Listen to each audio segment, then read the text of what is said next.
Good evening, everyone. I hope you're all doing well. Welcome to T1 Academy Current Affairs Classes. ఈరోజు current affairs classes లో భాగంగా మనం news లో ఉన్న కొన్ని ముఖ్యమైన అంశాల గురించి చర్చించుకుందాం. అవేంటంటే యుఎస్ఏ డబ్ల్యూహెచ్ఓకి సంబంధించి ట్రంప్ గారు వచ్చిన తర్వాత మరి దానికి సంబంధించి ఒక కీలకమైన నిర్ణయం తీసుకోవడం జరిగింది ఆయన. మరి అది ఏంటి, దానికి సంబంధించిన విశేషాలు ఏంటి లాంటి విషయాలు మనం ఈరోజు చర్చించుకుందాం. నెక్స్ట్, ఇండియాలో 26 జనవరి రోజు మన రిపబ్లిక్ డే రోజున న్యూఢిల్లీలో రిపబ్లిక్ డే పెరేడ్ జరుగుతుంది కదా. అందులో ఏ రాష్ట్రాలు వాటి టాబ్లెట్స్ ని పరేడ్ లో ఉంచుతున్నాయి, మరి వాటికి సంబంధించిన విశేషాలు ఏంటి లాంటి విషయాలు చూద్దాం. అలాగే నేషనల్ గర్ల్ చైల్డ్ డే ని ఏ రోజు సెలబ్రేట్ చేస్తారు, మరి 2025 యొక్క థీమ్ ఏంటి, నేషనల్ గర్ల్ చైల్డ్ డే మీద క్వశ్చన్స్ చాలా సార్లు వచ్చాయండి. మరి దాని యొక్క థీమ్ ఏంటి అనేది చూద్దాము. అలాగే ఫిజికల్ హెల్త్ ఇండెక్స్ 2025, దీన్ని నీతి ఆయోగ్ వాళ్ళు రీసెంట్ గా రిలీజ్ చేశారు. This is very very important. రాబోయే ఎగ్జామ్ లో మీరు ఖచ్చితంగా దీని నుంచి క్వశ్చన్ ఎక్స్పెక్ట్ చేయొచ్చు. ఈ రోజు మనం మాట్లాడుతున్న టాపిక్స్ లో అన్నిటికల్లా ఈ టాపిక్ వెరీ వెరీ ఇంపార్టెంట్ అండి. Okay, next finally inaugural governance award for excellence in Telangana for 2024. ఇది తెలంగాణలో గవర్నమెంట్ ఎగ్జామ్స్ ప్రిపేర్ అవుతున్న విద్యార్థులకు మాత్రమే ఇంపార్టెంట్, ఏపీ వాళ్ళకు అవసరం లేదు. మొట్టమొదటిసారిగా గవర్నర్ గారు కొన్ని అవార్డ్స్ ఇచ్చారు. మరి ఎవరికి ఇచ్చారు, ఎందుకు ఇచ్చారు, దానికి సంబంధించిన విశేషాలు అన్ని కూడా మనం ఈరోజు చూద్దాం. Right, now coming on to the first topic, that is Trump signs executive order withdrawing US from the World Health Organization.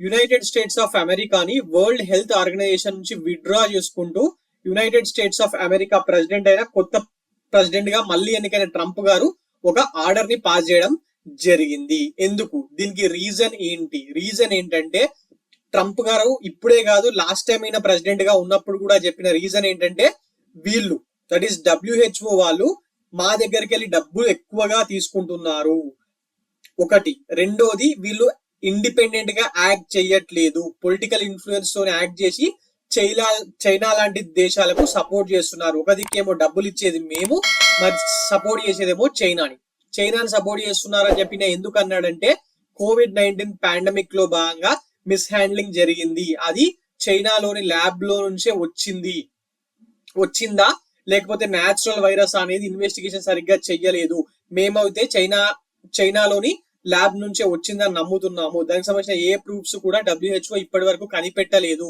అని చెప్పి ఈయన ఆరోపణ అప్పట్లో చేస్తూ ఉండేవారు. మరి ఇప్పుడు కూడా మళ్ళీ వచ్చిన తర్వాత COVID-19 పాండమిక్ ని మరియు ఇంకా అదర్ ఇంటర్నేషనల్ హెల్త్ క్రైసిస్, మన ఆఫ్రికాలో జరిగిన హెల్త్ క్రైసిస్ ఉన్నాయి కదా, వీటిని WHO మిస్ హ్యాండిల్ చేస్తోంది, సరిగ్గా హ్యాండిల్ చేయలేకపోతుంది. వీళ్ళు సరిగ్గా పనే చేయనప్పుడు మేము ఎందుకు డబ్బులు ఇవ్వాలి అని చెప్పి ఈయన దాని నుంచి విత్డ్రా కావడం జరుగుతుంది. ఒకవేళ USA విత్డ్రా అవుతే WHO చాలా కష్టాలు ఉంటాయండి. ఎందుకంటే ఫైనాన్షియల్లీ చాలా కష్టాలు ఉంటాయి.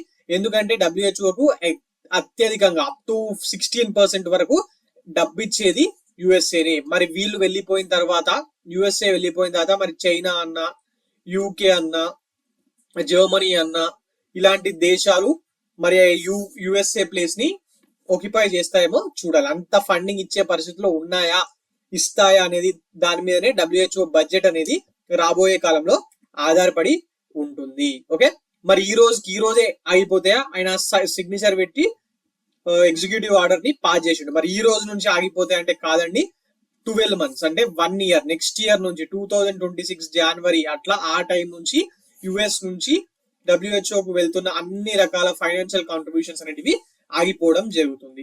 సారీ అండి, ఇందాక నేను 16% అని చెప్పాను. USA WHO కు మొత్తం WHO బడ్జెట్ లో 18% కాంట్రిబ్యూట్ చేస్తుంది. ఓకే, మరి WHO బడ్జెట్ ఎంత అంటే రీసెంట్ గా వాళ్ళ 2-year బడ్జెట్ $6.8 billion.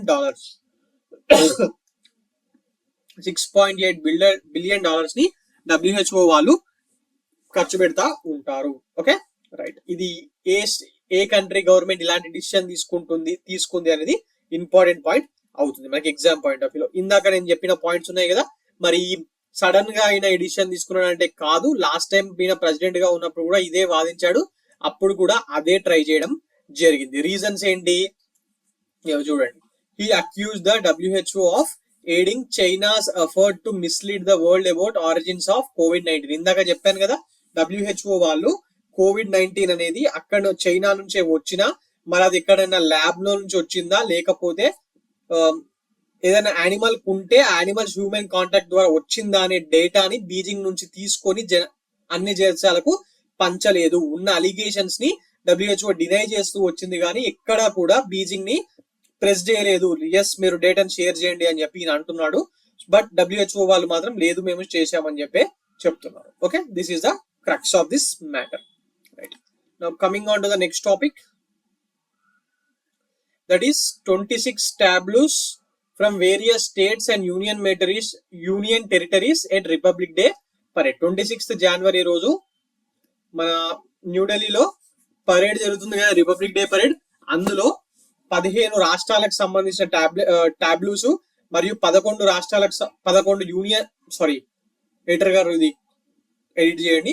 15 రాష్ట్రాలకు సంబంధించిన టాబ్లూస్ మరియు 11 మినిస్ట్రీస్, సెంట్రల్ మినిస్ట్రీకి సంబంధించిన టాబ్లూస్ ఇందులో పాల్గొనబోతున్నాయి. మరి దీనికి 2025 కి థీమ్ ఏంటి అనేది, రిపబ్లిక్ డే పరేడ్ యొక్క థీమ్ ఏంటి అని చెప్పి మనకు అడగచ్చు. That is very very important అండి. స్వర్ణిం భారత్ విరాసత్ ఔర్ వికాస్. విరాసత్ ఔర్ వికాస్ అనేది దీని యొక్క థీమ్. మరి ఇందులో మన తెలంగాణ, మన ఆంధ్రప్రదేశ్ పాల్గొంటున్నాయా? మరి ఏ థీమ్ తో పాల్గొంటున్నాయంటే తెలంగాణ టాబ్లూకు ఈసారి పర్మిషన్ రాలేదండి, బట్ ఆంధ్రప్రదేశ్ కి మాత్రం వచ్చింది. దాని యొక్క థీమ్ ఏంటంటే ఎత్తికొప్పాక బొమ్మలు, ఎకో ఫ్రెండ్లీ వుడెన్ టాయ్స్. ఇది పేరు ఇంపార్టెంట్ అండి. ఏపీ వాళ్ళకు చాలా చాలా ఇంపార్టెంట్. ఇక వేరే అన్ని నార్మలే. ఓకే, ఇవన్నీ గుర్తుపెట్టుకోవాల్సిన అవసరం ఏం లేదు, పెద్దగా ఏం అడగరు. బట్ పైన ఇంపార్టెంట్ రాష్ట్రాలు చూసుకోండి. గుజరాత్ చూడండి, స్వర్ణిం భారత్ విరాసత్ ఔర్ వికాస్ సేమ్ పెట్టిరు వాళ్ళు. జార్ఖండ్, ఉత్తరాఖండ్, హర్యానా షోకేసింగ్ భగవద్గీత. ఇట్లా ఏమైనా డిఫరెంట్ ఉంటే మాత్రం ఒకసారి చూడండి. ఉత్తరప్రదేశ్ ఇంపార్టెంట్, ఎందుకంటే కుంభమేళ అక్కడనే జరుగుతుంది కదా. మరి మహాకుంభ్ 2025, స్వర్ణిం భారత్ విరాసత్ ఔర్ వికాస్ ఇది ఇంపార్టెంట్. ఢిల్లీది క్వాలిటీ ఎడ్యుకేషన్ ఇది ఇంపార్టెంట్. ఇలాంటివి ఒకసారి చూడండి, ఇంపార్టెంట్ సంబంధించి. డమాండ్ అండ్ అయ్యూ ఇవేమి అవసరం లేదు. Okay, right. సో ఇందాక నేను చెప్పినట్టుగా మొత్తం 26 tableaus from various states, union territories and union ministries are set to present the diversity of the country and cultural inclusiveness during the 76th Republic Day parade. ఆ republic day parade లో భాగంగా టాబ్లూస్ presentation లో వీళ్ళు మీరు చూసుంటారు. Last time Telangana ఉన్నప్పుడు కూడా బతుకమ్మ అదంతా ప్లే చేశారు కదా. ఎస్, ఆ టాబ్లూ అంటే ఏం లేదంటే ఒక వెహికల్ ఉంటుంది. ఆ వెహికల్స్ మీద మన వాళ్ళకి సంబంధించిన కల్చరల్ ఇమేజెస్ అనేది పెట్టి తీసుకెళ్తా ఉంటారు. మరి ఈసారి థీమ్ ఇక్కడ ఉంది. And 16 states and union territories, మరి 10 మినిస్ట్రీస్ అండ్ డిపార్ట్మెంట్స్ వాళ్ళు పాల్గొనడం జరుగుతుంది ఆ టాబ్లూస్ ప్రెజెంటేషన్. ఓకే, మరి ఎవరు వస్తున్నారు ఈసారి చీఫ్ గెస్ట్ మనం ఆల్రెడీ మాట్లాడుకున్నాం. ఎవరైతే క్లాస్ విన్నారో నాకు కమెంట్ సెక్షన్ లో చెప్పండి, ఈసారి చీఫ్ గెస్ట్ ఎవరు వస్తున్నారు. Okay, right. ఒక ఏషియన్ కంట్రీ చీఫే వస్తుంది, మరి ఆయన ఎవరు నాకు చెప్పండి కమెంట్ సెక్షన్ లో. I will be waiting for you there. Right, now coming on to the next topic for today, national girl child day. ఇది ఇలాంటివి డేస్ ఎగ్జామ్ లో అడుగుతారండి. ఇందులో ఏమేమి ఇంపార్టెంట్ అంటే, నేషనల్ గర్ల్ చైల్డ్ డే ఎప్పుడు, January 24th. ఎందుకోసము? To raise awareness on girls rights and potential of women of India. Okay, ఆడవాళ్లకు సంబంధించి వాళ్ళ రైట్స్ వాళ్ళకి తెలియజెప్పడము, వాళ్ళలో సాధించే తత్వం ఉంది అని చెప్పి వాళ్ళ పొటెన్షియల్ ని వాళ్ళకు చెప్పడమే ఈ డే యొక్క ముఖ్యమైన ఉద్దేశం. మరి దీని యొక్క థీమ్, ఎప్పుడైనా themes important. Empowering girls for a bright future. Theme ఏంటి? Empowering girls for a bright future. Empowering girls for a bright future is the most important theme. మరి గర్ల్స్ కి ఉమెన్ ఎంపవర్మెంట్ కి సంబంధించి యూనియన్ గవర్నమెంట్ ఇప్పటి వరకు తెచ్చిన schemes, ఇప్పుడు recent గా ఉన్న స్కీమ్స్ యొక్క లిస్ట్ ఇది. ఇవి ఇంపార్టెంట్ చూడండి. బేటీ బచావో బేటీ పడావో మొన్న తెలంగాణ గవర్నమెంట్ ఎగ్జామ్ లో గ్రూప్ 2 లో అడిగారు. గ్రూప్ 2 లోనో గ్రూప్ 3 లోనో ఎక్కడో వచ్చింది. Sukanya Samriddhi scheme, yes important. Scheme for adolescent girls important. Poshan Abhiyan important. NSI GSC scheme for promotion of menstrual hygiene.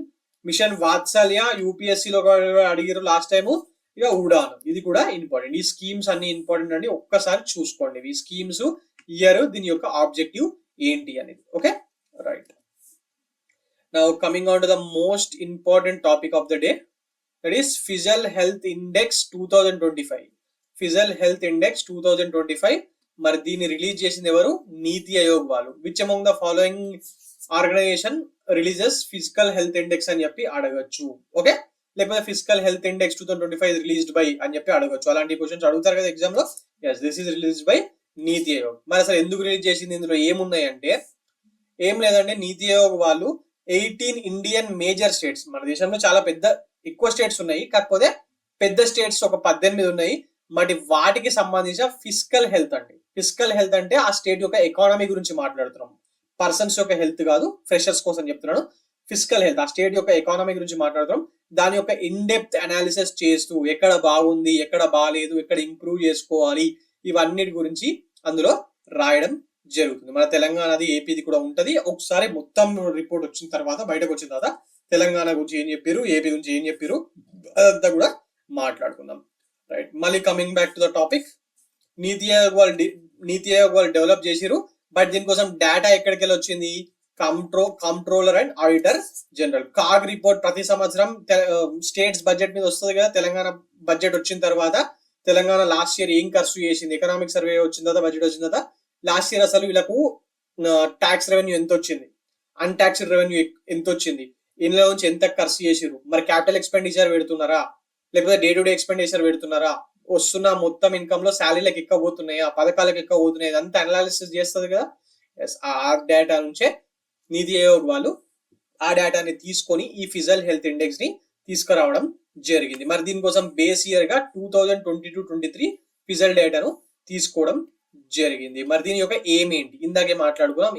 ఏంటన్నాను? To evaluate physical health. Physical health ని ఎవాల్యుయేట్ చేయడం, మరి ఏమన్నా ప్రాబ్లమ్స్, డిస్పారిటీస్ ఉన్నా, తప్పులు ఉన్నా, ఫిజికల్ పర్ఫార్మెన్స్ ప్రాబ్లమ్స్ ఉన్నా, గవర్నెన్స్ ఇష్యూస్ ఉన్నా, అవన్నిటిని వీళ్ళు హైలైట్ చేస్తారు. మరి దీనికోసము క్రైటీరియా ఏంటి? ఓకే, అక్కడ నుంచి డేటా తీసుకున్నారు కరెక్టే, మరి క్రైటీరియా ఏంటి? ఒక 5 సబ్ ఇండెక్సెస్ ని తీసుకున్నారు. అదేంటంటే quality of expenditure. Quality of expenditure అంటే ఫర్ ఎగ్జాంపుల్ మన Telangana state budget 2.90 lakh crore, change ఏదో కొంచెం అటు ఇటు ఉంటుంది. ఇందులో ఎక్స్పెండిచర్ ఎంత, అదే దాంట్లో క్యాపిటల్ ఎక్స్పెండిచర్ ఎంత, రెవెన్యూ ఎక్స్పెండిచర్ ఎంత, ఓకే, అందులో నుంచి మళ్ళీ సోషల్ సెక్టర్ కి ఎంత స్పెండ్ చేస్తున్నారు, డే టు డే జీతాలకు ఎంత ఇస్తున్నారు, దాని యొక్క ఎఫిషియన్సీ ఏంది, అదంతా ఇక్కడ చూస్తారు. క్వాలిటీ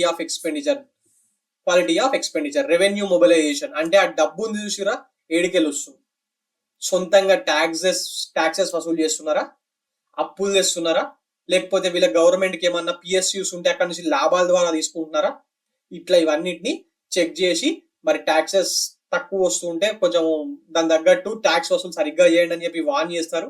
అప్పులు ఎక్కువ తీసుకుంటూ ఉంటే అప్పులు ఈ స్టేట్ గవర్నమెంట్ ఎక్కువ తీసుకుంటుంది అని చెప్పి చెప్పడం జరుగుతుంది. అలాంటివన్నీ ఇందులో ఉంటాయి. అలాగే ఫిజికల్ ప్రుడెన్స్ ఒకటి, అంటే ఫిజికల్ డెఫిసిట్ టార్గెట్ ఉంటుంది కదా, ఎస్ దాన్ని మ్యాచ్ అవుతున్నారా, దాటిపోయిరా, మరి ఫిజికల్ మేనేజ్మెంట్ సరిగ్గా ఉందా, ఇవన్నిటిని కూడా చూడడం జరుగుతుంది. Debt index, states total debt burden ఎంత ఉంది అనేది మొన్ననే మన తెలంగాణలో రిలీజ్ చేశారు కదా, కాంగ్రెస్ గవర్నమెంట్ వచ్చిన తర్వాత ఒక్కొక్కళ్ళ మీద ఎంత ఉంది అనేది గుర్తుందా? ఎస్, ఆ డెట్ ఇండెక్స్ ఎంత ఉంది అదంతా చూస్తారు. మరి సస్టైనబిలిటీ ఎట్లా అంటే జిఎస్డిపి ఎక్కువ ఉన్నది అనుకోండి, అంటే ఫర్ ఎగ్జాంపుల్ ఇప్పుడు గోవా స్టేట్ తెలంగాణ స్టేట్ ని కంపేర్ చేసుకోండి. గోవా స్టేట్ లో ఒక్కొక్కళ్ళకు 1 lakh అప్పున్నుడికి, లేకపోతే గోవా స్టేట్ మొత్తం రాష్ట్రానికి 1 lakh crore అప్పున్నుడికి, తెలంగాణకు 1 lakh crore అప్పున్నుడికి సమానం కాదండి. ఎందుకంటే తెలంగాణ యొక్క జిఎస్డిపి అనేది ఎక్కువ ఉంటది, గోవాది తక్కువ ఉంటది. సో ఆ పర్సెంటేజ్ ఇస్తారు, ఇంతవరకు ఉండాలా, ఇంతకన్నా ఎక్కువ ఉండకూడదు అని చెప్పి. మరి దాని తగ్గట్టు ఉన్నదా లేదా, ఇంట్రెస్ట్ రేట్ బర్డెన్ ఎట్లుంది, ఎక్కువ డబ్బులకు వడ్డీకి తెస్తురా, ఇంట్రెస్ట్ రేట్ కి వడ్డీకి తెస్తురా, మరి ఇంకేమైనా సోర్సెస్ ఉన్నాయా, తక్కువ చేయడానికి సోర్సెస్ ఉన్నాయా, ఇంట్రెస్ట్ రేట్, అవన్నీ కూడా ఇక్కడ చూస్తారు. ఈ 5 points ఇంపార్టెంట్. ఇప్పటివరకు నేను చెప్పిందంతా అర్థం చేసుకోవాలని చెప్పాను, కానీ 5 points పేర్లు మాత్రం important. Quality of expenditure, revenue mobilization, fiscal prudence, debt index, debt sustainability. Which among the following are the major indices which fiscal health index calculates అని చెప్పి అడగచ్చు. ఈ 5 మీదకి వెళ్ళి మీకు క్వశ్చన్ వస్తుంది. ఓకే, రైట్, దీని మీద ఖచ్చితంగా క్వశ్చన్ ఎక్స్పెక్ట్ చేయొచ్చండి. రాబోయే ఏపీ వాళ్ళ గ్రూప్ 2 లో కానివ్వండి, ఏపీ ఎకానమీ, ఇండియన్ ఎకానమీ ఉంది, అక్కడ రావచ్చు. లేకపోతే తర్వాత తెలంగాణ నోటిఫికేషన్స్ ఉన్నాయి, హైకోర్టు ఎగ్జామ్ ఉంది, ఎస్ఎస్సి సిజిఎల్ అన్ని ఎగ్జామ్స్ ఉన్నాయి. ఎక్కడైనా కూడా ఖచ్చితంగా ఇది రావచ్చు. ఓకే, ఎస్, ఇందులో కొన్ని కీ ఫీచర్స్ ఉన్నాయి, అదేంటో మనం ఇప్పుడు చూద్దాం. ఫిస్కల్ ట్రెండ్స్ లాస్ట్ 10 years గా ఎట్లున్నాయి అసలు ట్రెండ్స్ ఒక్కొక్క స్టేట్ ది అనే దాన్ని ఈ ఈ రిపోర్ట్ లో వాళ్ళు ట్రేస్ చేస్తున్నారంట. అలాగే 18 మేజర్ స్టేట్స్ ఇందాకే మనం మాట్లాడుకున్నాం. స్టేట్ స్పెసిఫిక్ ఇన్సైట్స్, తెలంగాణలో ఏం తప్పు జరిగింది, పాలసీ ఇంటర్వెన్షన్స్ ఏమున్నాయి, పాలసీస్ ఎట్లున్నాయి, దాన్ని ఎట్లా చేంజ్ చేయాలా, ఏపీలో ఏమున్నాయి, ఏం చేంజ్ చేయాలా, కరెక్ట్ ఉన్నదా తప్పు ఉన్నదా, ఇట్లా అన్నిటి గురించి వీళ్ళు ఇన్సైట్స్ ఇస్తారు. ఫాలో అవుతారా అనేది స్టేట్ గవర్నమెంట్ ఇష్టం అండి. Okay, right. Highlights top achievers and aspirational states to promote healthy competition. Already వాళ్ళ జిఎస్డిపి టు డెట్ రేషియో మంచిగా ఉన్న వాళ్ళు, ఫిజికల్ ప్రెసిడెంట్స్ మంచిగా ఉన్న వాళ్ళ రాష్ట్రాలని టాప్ అచీవర్స్ గా ప్రకటించడం జరుగుతుంది. And this report aligns with India's vision for Viksit Bharat 2047. Narendra Modi garu మొన్న ప్రకటించారు కదా, yes, last year. Top 3 achievers తీసుకుంటే ఒడిశా, ఎస్, నవీన్ పట్నాయక్ గారు ఉన్నన్ని రోజులు వాళ్ళ ఫిజికల్ ప్రెసిడెంట్స్ చాలా బాగుంటుండే. సో అందువల్లనే వీళ్ళు ఫస్ట్ ప్లేస్ లో ఉన్నారు. మరి ఇప్పుడు బీజేపీ వచ్చింది కాబట్టి కొంచెం అటు ఇటు కావచ్చు. సెకండ్ ప్లేస్ లో ఛత్తీస్గఢ్, థర్డ్ ప్లేస్ లో గోవా. Okay, right. ఏవి ఏ పొజిషన్ లో ఉన్నాయనేది మనకి ఇంపార్టెంట్, స్కోర్ పెద్దగా ఏమి ఇంపార్టెంట్ కాదు. ఓకే, ఒక ఫస్ట్ ఇది గుర్తుపెట్టుకోవడానికి ట్రై చేయండి. 67.8, right. So now coming back to the next topic for today. Inaugural governors award for excellence in Telangana for 2024. మొట్టమొదటిసారిగా గవర్నర్ ఎక్సలెన్స్ అవార్డ్ అన్న పేరుతోని తెలంగాణలో అవార్డ్స్ ఇవ్వడం స్టార్ట్ చేశారు. మరి కొత్త గవర్నర్ జిష్ణు దేవ్ వర్మ గారు ఉన్నారు కదా, ఆయన వచ్చిన తర్వాత ముఖ్యంగా ఎవరైతే వ్యక్తులు లేకపోతే ఆర్గనైజేషన్స్ ఎన్విరాన్మెంటల్ ప్రొటెక్షన్, దివ్యాంగన్ వెల్ఫేర్ అంటే ఫిజికలీ హ్యాండిక్యాప్డ్ ఉంటారు కదా మన వాళ్ళు, ఎస్, వాళ్ళ వెల్ఫేర్ కోసం పాటుపడుతున్న వాళ్ళకు స్పోర్ట్స్ అండ్ గేమ్స్ అలాగే కల్చర్ కేటగిరీలో మంచిగా కృషి చేస్తున్న వాళ్లకు మరియు ఆర్గనైజేషన్స్ కి అవార్డు ఇవ్వడం స్టార్ట్ చేశారు. This is the first time. So Telangana వాళ్ళకు రాబోయే ఎగ్జామ్స్ లో very very very important. Okay, so ఎవరికి ఇచ్చారంటే దుశ్చర్ల సత్యనారాయణ. తెలంగాణ మూమెంట్ లో భాగంగా మనకు ఈయన పేరు వినిపిస్తుంది, ఎన్విరాన్మెంటల్ కన్జర్వేషనిస్ట్ అని చెప్పి దుశ్చర్ల సత్యనారాయణ. జలసాధన ఉద్యమం అని చెప్పి ఇంటారు మీరు చాలా సార్లు ఈయనుంటారు. ఎస్, ఆయనకి ఇచ్చారు. అలాగే ప్యారిస్ లో జరిగిన పారా ఒలింపిక్స్ లో బ్రాంజ్ మెడల్ సాధించిన మన వరంగల్ జిల్లాకు చెందిన దీప్తి జీవన్జీ ఫ్రమ్ తెలంగాణ, ఎస్, ఆమెకు కూడా ఈ అవార్డు ఇచ్చారు. మరి స్పోర్ట్స్ అండ్ గేమ్స్ కేటగిరీ ఉంది కదా, ఎస్. అలాగే అరికపూడి రాదు, ఉమెన్ అండ్ చైల్డ్ వెల్ఫేర్ కోసం ఈయన పనిచేస్తారు, మరి ఆయనకు ఇవ్వడం జరిగింది. Next L V Prasad eye institute, ఇది అందరికి తెలుసు కదా, కేబిఆర్ పార్క్ పోతుంటే రైట్ సైడ్ ఉంటది. ఎస్, ఆ ఎల్వి ప్రసాద్ ఐ ఇన్స్టిట్యూట్ కి ఆర్గనైజేషన్ కేటగిరీలో for its work in supporting persons with disabilities, అంటే కళ్ళు కనిపించే వాళ్ళకు వీళ్ళు చాలా మందికి ఫ్రీగా హెల్ప్ చేస్తూ ఉంటారండి.